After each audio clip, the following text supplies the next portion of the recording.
네, 시작하겠습니다. 오늘 주제는 쿠팡과 배민은 왜 일본에서 철수했을까, 그런 주제를 갖고 생각해 보도록 하겠습니다. 먼저 배민이, 배달의 민족 배민이 예전에 배달의 민족이죠. 일본에 진출했어요. 음식 배달. 그래서 먼저 시도를 했는데 그게 시원찮지가 않아서 철수를 했고요.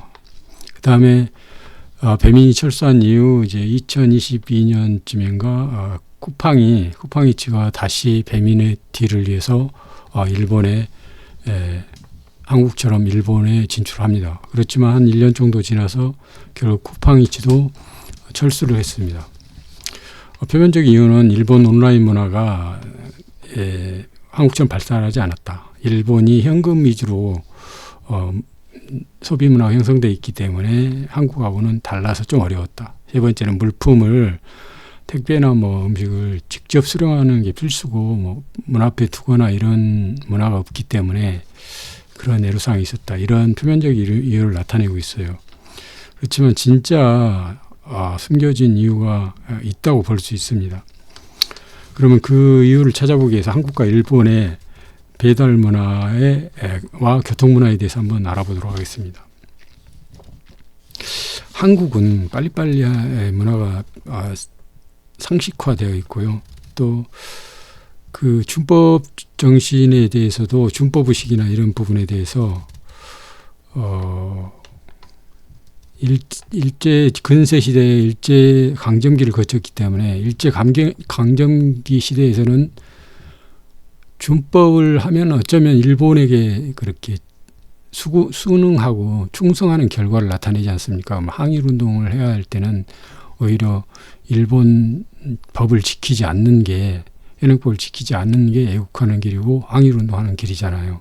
그래서 일본 순사를 반대하고 거기에 순응하지 않고 일본 치하의 법을 잘 지키지 않는 게 애국자고 좋은 거다.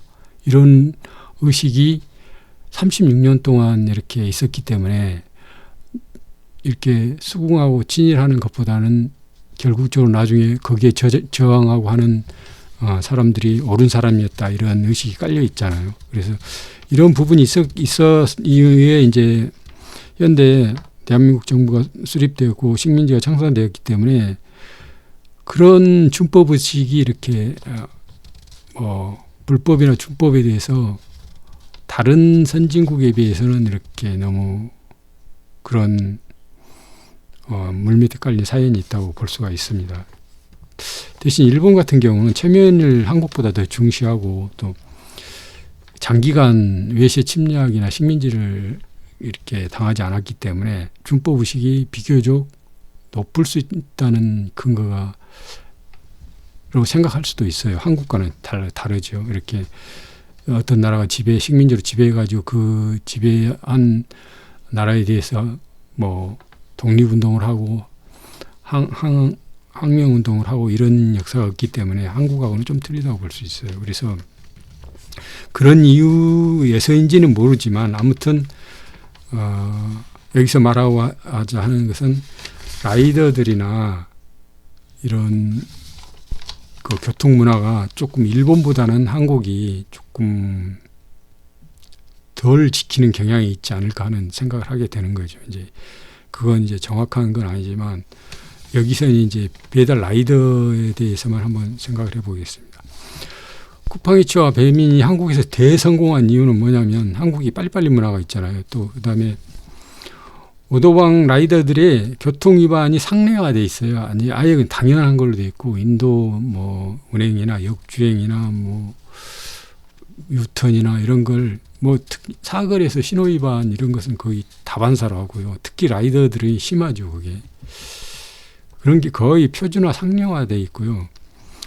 그 결과에 따라서 준법 운행하는 준법을 운행을 만약 라이더들이 하게 된다 그러면 배달 시간이 불법 운행할 때보다 한 2배 정도, 1.5배나 2배 정도 늘어난다고 봐야 돼요.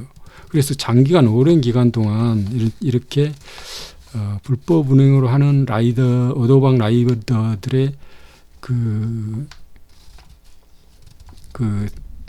상례적인 그 습관에 물들어져 가지고 고객이든지 아니면 이커머스 회사든지 라이더든지 모두가 이렇게 길들여져 있어요. 그래서 문화가 되어버렸어요.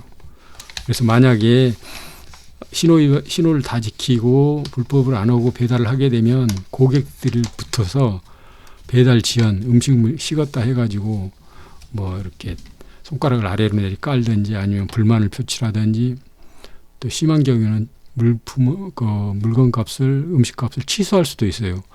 배달 라이더들이 일단 픽업을 한 상태에서 고객이 물품을 음식값을 취소를 하면 배달 라이더들이 그걸 떠안게 돼 있어요.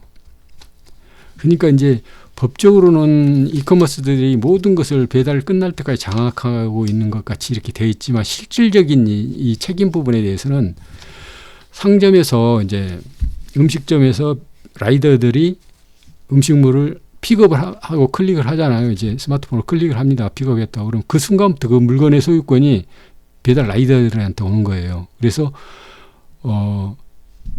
고객이 음식을 취소를 하면 이커머스나 음식점은 아무 손해가 없어. 이미 그건 지불이 된 상태고, 그 지불된 것을 고객은 이제 카드로 환불을 받겠지만, 대신 그 음식물을 픽업한 라이더가 음식점이나 이커머스한테 그 돈을, 음식값을 그대로 100% 입금을 시켜줘야 돼요. 그러니까 배달 라이더들이 음식을 픽업하고 나서는 이제 물불을 안 가리게 되는 거죠. 상황이 그렇게 되는 거예요. 그래서 특히 뭐 한 개 배달하면은 이게 시간당 아르바이트 시간당 비용이 안 나오기 때문에 뭐 2개, 3개 막 이렇게 하다 보면은 그야말로 눈에 이제 광기에 가득 차게 되는 거죠. 신호고 뭐 아무것도 안 보이는 거죠. 그 상황에 대해서. 그런 게 이제 상례화 돼 있었어요. 그리고 표준화가 돼 있어요. 그렇기 때문에 이런 걸 위주로 해서 빨리 음식이 배달되니까 고객들은 좋고, 음식이 빨리 배달되니까 또 배달 문화 인구도 늘어나는 거죠. 뭐 이렇게 이유가 어떻더니 빨리 오니까, 음식이 따뜻하게 오니까 빨리빨리. 그래서 그렇게 해서 이제 코로나도 거쳤지만 그런 이유로 해서 다른 나라보다 훨씬 그게 문화가 확장됐고, 더 이제 그 인구가 늘어났다고 봐야 돼요. 그걸 이용하는 인구가. 그래서 그 결과적으로는 배달 라이더들의 그러다 보면 사고가 많이 나잖아요. 라이더들의 희생을 유발한 대가를 딛고 고객들은 이제 음식을 빨리 받아 먹었고 또 이커머스들은 매출을 늘렸고, 또 라이더들이 교통사고나 뭔 사고를 나서 사고를 당하잖아요. 그러면 이커머스나 고객들은 아무 책임이 없습니다. 모든 책임을 그 사람 라이더가 지게 돼 있고, 이론 한 장도 그게 도와주지도 않고, 어떤 희생에 대해서 조문이나 그런 것도 하지를 않아요. 전혀 상관이 없는 거예요. 사고가 나면은. 그러면서 이제 표면적으로는 이제 스마트폰 앱에다가 신호 위반, 신호 준수, 안전운행 뭐 이렇게 공시를 해놓습니다. 자기들 피해 나갈 점을 위해서. 그렇지만은 뒤로는 이제 자기들이 음식이 좀 밀린다 그러면은 1시간에 뭐 3건 이상 배달하면 7,000원을 주겠다, 10,000원을 더 주겠다, 이런 식으로 이걸 앱에다 공지를 합니다. 그럼 라이더들이 1시간 동안에 10,000원을 버는 게 정상인데 거기다 추가로 10,000원을 더 준다고 하니 1시간 동안에 준법 운행을 하면 2개나 2.5개밖에 배달을 못 하는데 3개를 배달을 하면 10,000원을 더 준다고 하니까 어떻게든지 그걸 개수를 채우려고 해요. 그러다 보니까 이제 그 배달 속도가 더 빨라지는 거죠. 배달 속도가 더 빨라지는 것은 이제 뭐 신호 위반 뭐 이걸 다 해야 되는 거잖아요. 안 하고는 안 되는 거예요. 특히나 그 저녁 시간이나 점심 시간에 신호 위반 뭐 역주행, 인도주행 안 하면 그 차 밀리는 시간에 어떻게 그것을 해낼 수 있겠어요. 절대 불가능한 거죠. 그래서 그렇게 해서 결국은 한국 라이더들의 희생으로 한국에서는 대성공했지만 일본 라이더들이 교통위반을 한국처럼 할 거라고 할 것은 생각한 건 착각이죠. 일본 여행 가서 운전하는 사람들 보면 한국보다 교통 법규를 잘 지킵니까? 안 지킵니까? 그 일본 사람들은 되게 앞에서 밀리면 막 계속 기다리는 그런 게 있잖아요. 치고 나가지도 않고. 우리나라는 조금만, 저부터도 마찬가지지만 앞에서 뭔 일이 있어서 막고 있으면 못 참죠. 그래서 일본 라이더들이 한국처럼 할 것이라는 착각으로 일본을 진출한 배민 쿠팡이츠가 보기 좋게 철수를 했다. 그 이유는 일본 라이더들은 한국 라이더들처럼 자기를 희생하지 않는다. 그 이유가 숨은 이유였다는 것을 말씀드리겠습니다. 고맙습니다.